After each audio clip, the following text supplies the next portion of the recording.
I know a lot of people have been hating on this season, and honestly, I get why. My average rating for Season 8 isn't particularly high, and none of the episodes really crack my personal top 10 episodes of Rick and Morty of all time. That said, there also isn't an episode I'd call the absolute worst of the series, and a few of them actually felt surprisingly fresh to me. So, with all that in mind, I'm going to rank and share my thoughts on every episode of Season 8, starting now. Alright guys, let me just lay it down for you real quick. The Last Temptation of Jerry lands dead last in my Rick and Morty rankings. And honestly, it's a complicated spot for a complicated episode. From start to finish, this one had me on like a roller coaster of frustration and fascination. On one hand, it's bold as hell.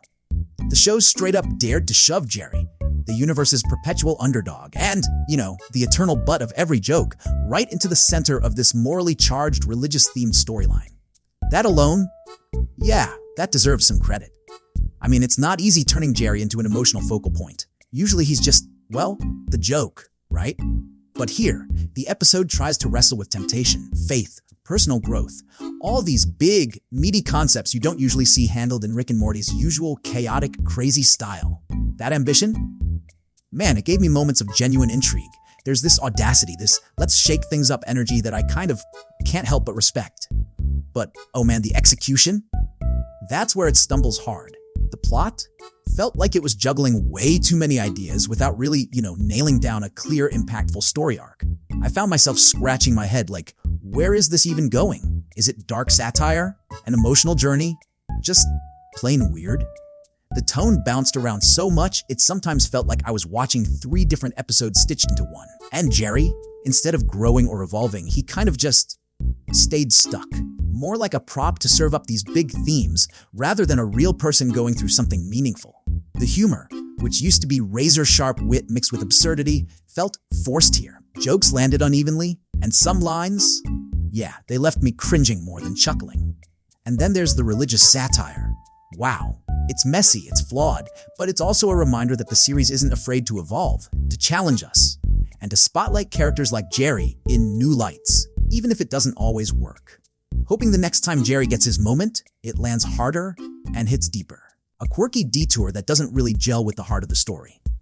Plus, the narrative itself, it can get a bit all over the place, trying to juggle Morty Jr.'s return, this wild interdimensional trash society, and some existential family drama. That's a tall order. And sometimes it gets a little jumbled. Some of the closure moments felt a little clunky. And Morty's choice to bail on his son? That definitely leaves a sour taste. It's not your classic heartfelt reunion. No, it's painfully human in all its messy, flawed glory.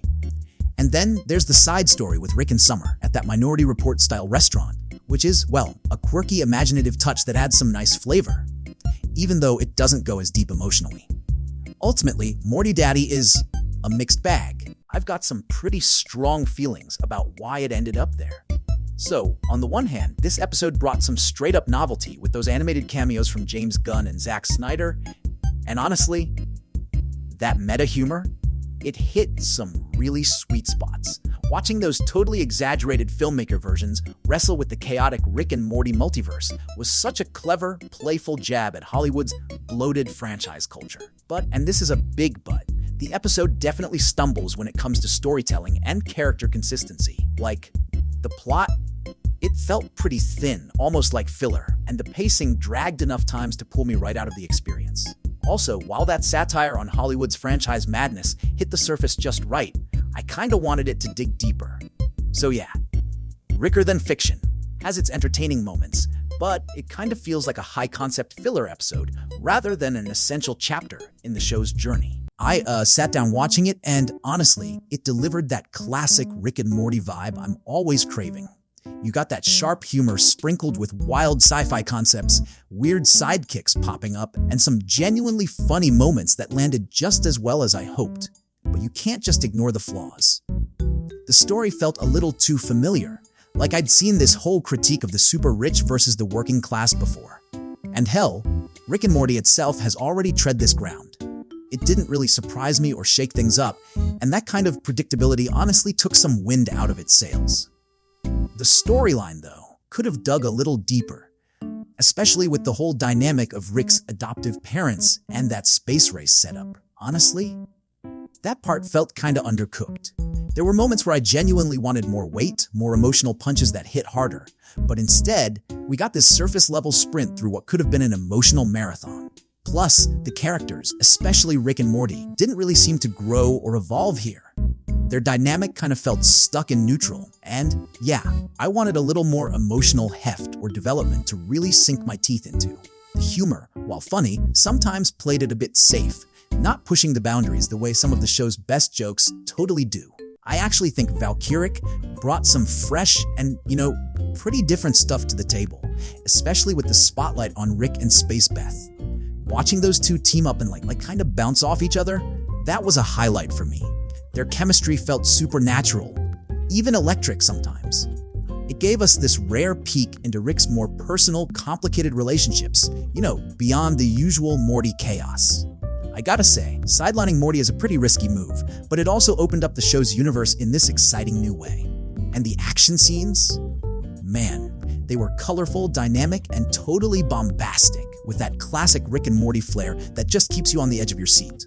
Plus, the humor? Yeah, it landed just enough to keep things lively without going overboard. But, and here's the kicker, Valkyric definitely stumbles in some pretty glaring ways. The absence of Morty felt like a double-edged sword. Sure, it gave them room to explore new characters, but it also made the episode lose a bit of that heart and chaotic, unpredictable energy Morty just brings naturally. The narrative felt kinda thin at times, like they were juggling fewer balls, and without a solid B-plot, the story kinda dragged here and there. And the Gromflamite bad guys? Honestly, they felt underdeveloped. Like, they just didn't bring that level of menace or intrigue that makes Rick and Morty villains memorable. All this added up to a bit of a filler vibe, which, hey, isn't a death sentence or anything, but it definitely held the episode back from truly soaring. Emotionally, Valkyric didn't pack the same punch as classic episodes that stick with you days later. It stayed a bit more surface level, leaning into fun over depth. This episode, it throws us right into, unapologetically, the darker corners of Beth's past. A side of her we haven't fully seen before, peeling back layers we didn't even know existed. The way it explores her violent childhood isn't just shock for shock's sake. It actually adds some genuine depth and texture to her character, making her feel so raw, so real. There's something haunting about seeing that young, angry Beth. It just challenged my whole perception of her. And honestly, I love that, because it keeps the writing fresh, unpredictable. Now sure, the pacing felt kinda rushed sometimes. I definitely wanted more time to really unpack some of those emotional beats, but honestly, that impatience just shows how invested I was. It's messy. And yeah, the episode balances that with the wild B-plot at Earthworld. That kind of playful absurdity, contrasting with the emotional depth, created a dynamic. Sure, the humor wasn't perfect. It leaned a little too much into the gross outside sometimes. But those flaws? They feel minor when you really feel the heart of the episode beating beneath the surface. Plus, the real-world impact of the Call 911 scene was wild, unexpected, and honestly kinda a testament to how immersive and immediate Rick and Morty's world can feel to us, the audience. Hey, totally unrelated, but I've been working on something I think you'll actually find useful. It's called Doc2Data.online. It's this tool I built that turns PDFs and even scanned or handwritten stuff into perfect spreadsheets. No messy columns, no missing decimals. And here's the cool part. You can actually tell the AI exactly which columns to extract, and it keeps everything perfectly lined up the way you need it. Oh, and it's completely free and ad-free. It's been super handy for me, and I think a lot of you might like it too. Clean, accurate spreadsheets in seconds. Link in the description below. This one, man, it really hits a unique emotional chord that not only kicks off Season 8 with some serious flair, but also dives deep to what makes this show so much more than just a wild sci-fi ride. From the very start, you can feel this weight of existential dread, mixed with that classic Rick and Morty absurdity, like the way it balances nihilism and real, raw character moments. Honestly, few episodes pull that off with this kind of finesse. But what really got me was the writing. It's tight, clever, and packed with emotional depth that feels earned, The character development, especially for Summer, wow. It's handled with this subtlety that just hits you right here. You can totally sense those internal struggles and fears lurking beneath all the humor, creating this super compelling tension that keeps you locked in. It's the kind of storytelling that reminds you why the series became such a phenomenon in the first place. It's not just jokes and weird alien adventures, it's about flawed, complicated people trying to make sense of a straight-up chaotic universe. Now, what lands it at number 4 instead of higher is that it doesn't quite innovate in the way some of the all-time great Rick and Morty episodes do. There's a bit of predictability in the beats, and some side characters don't get nearly enough spotlight. But honestly, the episode's heart and razor-sharp writing give it this undeniable strength that makes you appreciate these characters on a whole new level. What a wild ride this one is. For me, it lands firmly at a pretty solid but kinda conflicted number 3 out of 10 in the entire series. Yeah, I know, that might ruffle some feathers, but before you clutch your portal guns, hear me out. This episode is a bold, messy masterpiece that just refuses to play it safe. And honestly, that's exactly why it holds such a strong spot on the ranking. Right from the jump, the episode slaps you with this dark, gritty homage to those classic Clint Eastwood Western vibes. Think Unforgiven style, but, with that twisted Rick and Morty sci-fi flair. There's something beautifully raw about how it dives into themes of redemption, violence, and morality, stuff that hits way deeper than your usual Rick and Morty. You can totally feel the show flexing its artistic muscles here, weaving satire and social commentary without losing its signature edge. Sure, it's not the fluffiest or funniest episode, but that's what makes it stand out. It dares to get a little serious, peeling back layers on Rick and Morty that we don't often get to see this intensely.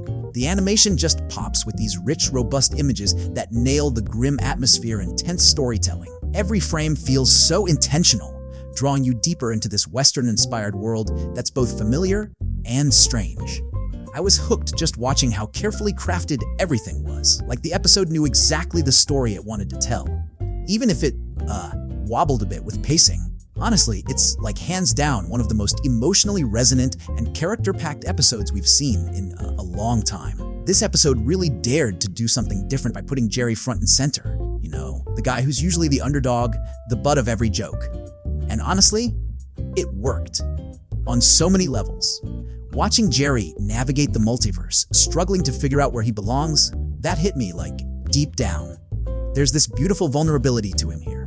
A mix of awkwardness and this almost painful yearning that feels so real.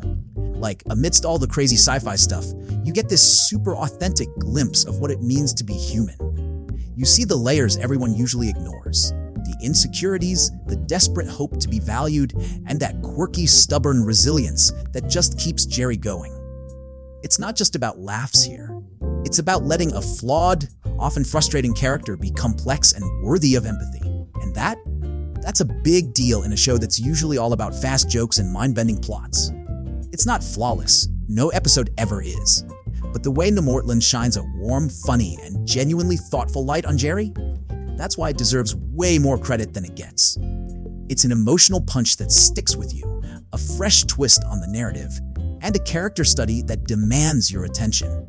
To me, that's what locks it into the top tier. You can literally feel Rick's whole story arc coming together here, in a way that's raw, messy, and, honestly, heartbreakingly real. This isn't just another sci-fi adventure or a bunch of crazy inventions. This is the emotional core of the show, laid bare. We see Rick peeling back the layers of his usual genius arrogance to reveal a side that's vulnerable, even empathetic. And that shift, it shakes the foundation, not just of Rick himself, but of his whole family. The trauma, the tension, the love, all of it collides in a way that makes you sit up and really feel the weight of every choice this genius has made over the years.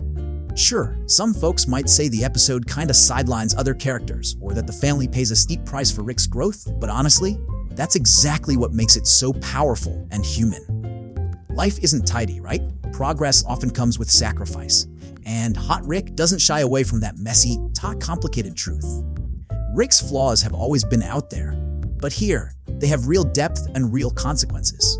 It doesn't feel like drama just for drama's sake. The emotional punches land harder because you see how his evolution ripples through the family dynamic, making it a story about reckoning and redemption, as much as it is about sci-fi. The pacing, which might have tripped up some earlier episodes, feels totally deliberate here. Every scene, every line carries weight. It refuses to let you zone out or look away.